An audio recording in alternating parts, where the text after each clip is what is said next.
السلام علیکم ورحمۃ اللہ وبرکاتہ۔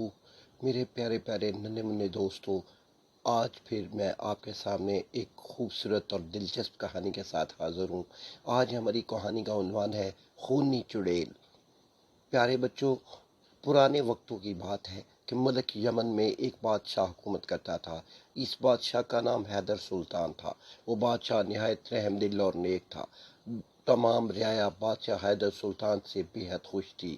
جب شام کے بادشاہ نے حیدر سلطان کی تعریف سنی تو اپنی اکلوتی اور لاڈلی بیٹی شہزادی سندس کا رشتہ بادشاہ حیدر سلطان کے لیے بھیجا۔ چونکہ بادشاہ حیدر سلطان کے والدین وفات پا چکے تھے، اس لیے ملک شام کے بادشاہ نے اپنے وزیر کے مشورے سے شہزادی سندس کی شادی بڑی دھوم دھام سے کر دی۔ شادی کے کچھ عرصے بعد خدا نے بادشاہ حیدر سلطان اور ملکہ سندس کو ایک چاند سا بیٹا عطا کیا جس کا نام راشد رکھا گیا۔ شہزادے راشد کی پیدائش پر بے انتہا خوشیاں منائی گئیں۔ جب شہزادہ کچھ بڑا ہوا تو در شاہ سوار کی صورت میں خدا نے بادشاہ کو بیٹی کی نعمت سے نوازا۔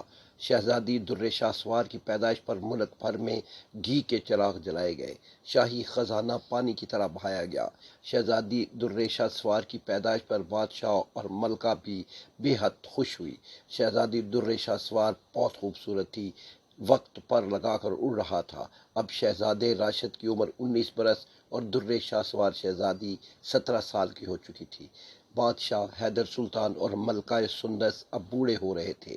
شہزادہ راشد بھی اپنے باپ بادشاہ حیدر سلطان کی طرح نہایت رحم دل اور نیک تھا، اور وہ بہت بہادر بھی تھا۔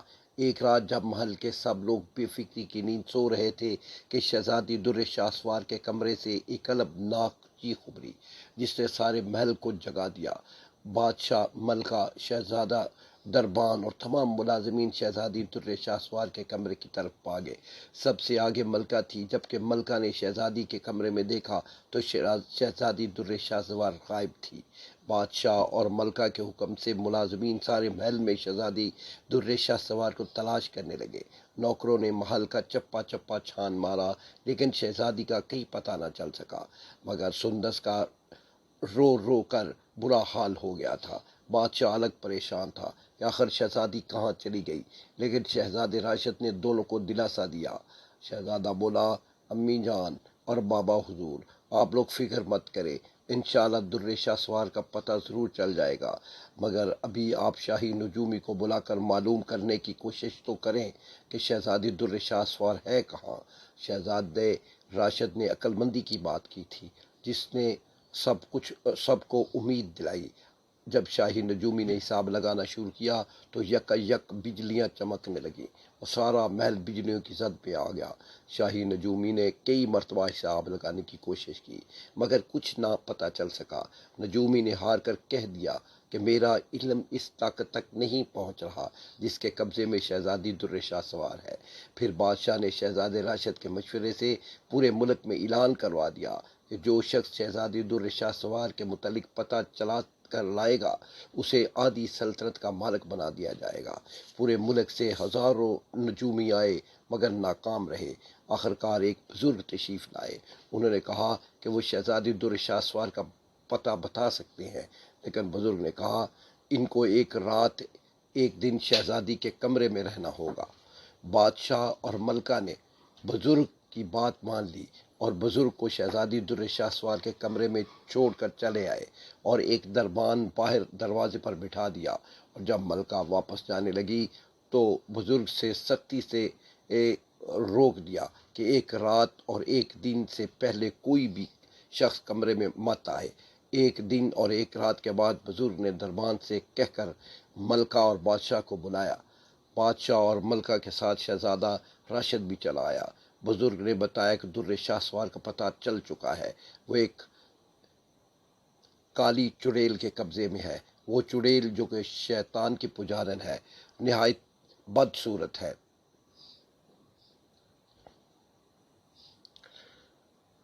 وہ چڑیل چونکہ کافی بوڑھی ہو چکی ہے، دوبارہ پھر سے جوان ہونا چاہتی ہے تاکہ شیطان دیوتا اسے تمام چڑیلوں کی سردار بنا دے۔ اس مقصد کے لیے ضروری تھا کہ وہ در شاہ سوار کو قتل کر کے اس کے خون سے غسل کرے۔ وہ یہ کام چاند کی 14 تاریخ کو کرے گی۔ آج چاند کی 11 تاریخ ہے، صرف 3 دن کی مہلت ہے۔ بزرگ نے تفصیل بتائی، لیکن بزرگ محترم، وہ چڑیل رہتی کہاں ہے؟ شہزادے راشد نے چڑیل کا پتہ پوچھا۔ وہ چڑیل کوکاف کے سب سے پرانی سیاہ پہاڑی پر رہتی ہے اور شہزادی اس کے قبضے میں ہے۔ اتنا بتا کر بزرگ غائب ہو گئے۔ بزرگ کے غائب ہونے پر بادشاہ، ملکہ اور شہزادہ حیران رہ گئے۔ چونکہ وقت بہت کم تھا، اس لیے شہزادہ راشد جلدی سفر کے لیے تیار ہونے لگا۔ بادشاہ اور ملکہ شہزادے کو اس سفر پر نہیں بھیجنا چاہتے تھے، لیکن بزرگ نے بتایا تھا کہ آج تک جو شخص وہاں گیا ہے وہ زندہ واپس نہیں آیا۔ بادشاہ اور ملکہ دونوں بے حد پریشان تھے۔ اب وہ شہزادے کو کھونا نہیں چاہتے تھے۔ شہزادی در شاہ سوار کے بغیر بھی وہ نہیں رہ سکتے تھے۔ شہزادے راشد نے کہا، ابا حضور اور امی حضور، آپ لوگ فکر مت کریں، میں اپنی بہن شہزادی در شاہ سوار کو خود اس چڑیل کے چنگل سے آزاد کرا کے لاؤں گا۔ شہزادے نے ملک یمن کا سب سے تیز رفتار گھوڑا لیا اور سفر پر روانہ ہو گیا۔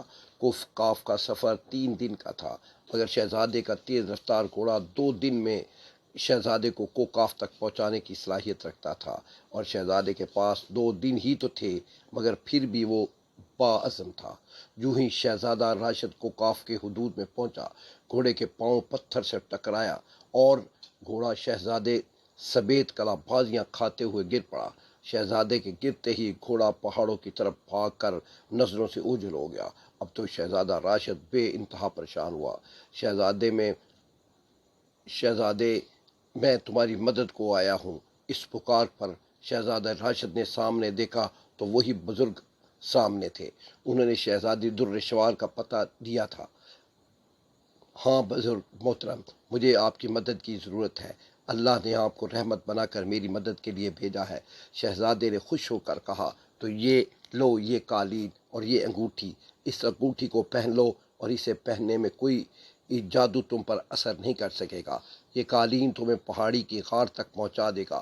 بزرگ نے شہزادے کو تمام تفصیل سمجھائی۔ آپ کا بہت بہت شکریہ بزرگ محترم، شہزادے نے خوش ہو کر کہا۔ اب جلدی جاؤ شہزادے، وقت بہت کم ہے۔ اتنا کہہ کر بزرگ پھر سے غائب ہو گئے۔ شہزادے نے انگوٹھی پہنی اور قالین پر بیٹھ کر قالین کو حکم دیا کہ وہ اسے پہاڑی کی غار پر پہنچا دے۔ قالین اڑنے لگا اور شہزادے کو غار پر پہنچا دیا۔ جب شہزادہ غار میں پہنچا تو دیکھا کہ ایک بدصورت کالی چڑیل شہزادی در شاہ سوار کو زمین پر لٹا کر منہ میں کچھ پڑھ رہی تھی۔ شہزادی پر پھونک مار رہی تھی۔ چڑیل نے آنکھیں بند کر رکھی تھی۔ شہزادہ آہستہ چلتا ہوا چڑیل کے قریب پہنچ گیا اور تلوار کے ایک ہی وار سے چڑیل کی گردن اڑا دی۔ ایک زوردار دھماکہ ہوا اور سب کچھ غائب ہو گیا۔ جب شہزادی در شاہ سوار ہوش میں آ گئی تو شہزادے نے شہزادی در شاہ سوار کو قالین پر بٹھایا اور محل واپس چلا آیا۔ شہزادے اور شہزادی در شاہ سوار کی واپسی پر سب بے حد خوش ہوئے۔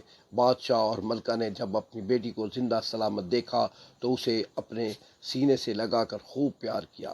اسے خوشی کے موقع پر ملک میں جشن منایا گیا۔ اس کے بعد وہ سب خوش و خرم زندگی گزارنے لگے۔ پیارے بچوں، آج کی ہماری کہانی اختتام پذیر ہوتی ہے۔ السلام علیکم ورحمۃ اللہ وبرکاتہ۔